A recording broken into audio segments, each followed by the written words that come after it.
Hi Gacha fans, today I'm doing Ak and Gacha but it's in Vena colors. And so sorry for not posting every day. So sorry. And can you please subscribe for me? Please, I'm not bribing for it.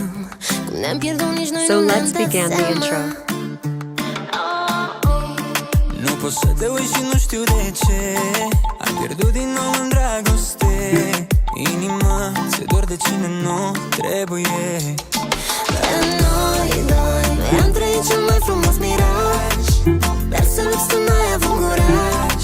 Azi umblam cu visele într-un bagaj. Ce băgat, ce băgat. Dar noi doi cel mai frumos nu se putea. Acum vărs lacrimile în urma ta. Să mi le oprească cineva, cineva, cineva.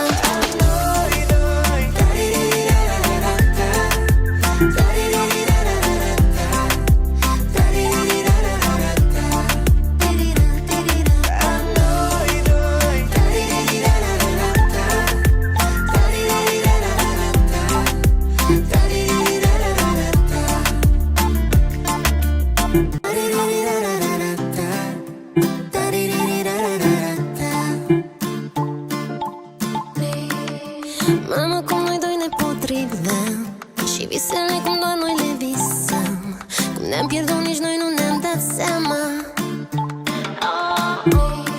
Nu pot să te uit și nu știu de ce. Am pierdut din nou în dragoste. Inima se dor de cine nu trebuie. Dar noi doi am trăit cel mai frumos miraj. Dar să lipsă n-ai avut curaj. Azi umblam cu visele într-un bagaj. Ce băgat, ce băgat. Dar noi doi cel mai frumos nu se putea. Acum vărs lacrimile în urma ta. Să mi le oprească cineva, cineva, cineva.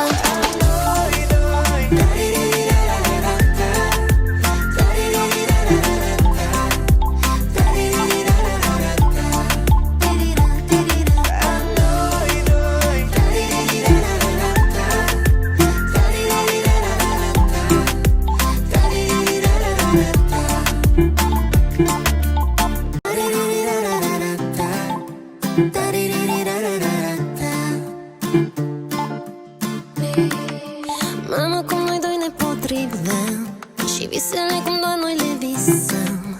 Cum ne-am pierdut, nici noi nu ne-am dat seama. Nu pot să te uit și nu știu de ce. Am pierdut din nou în dragoste.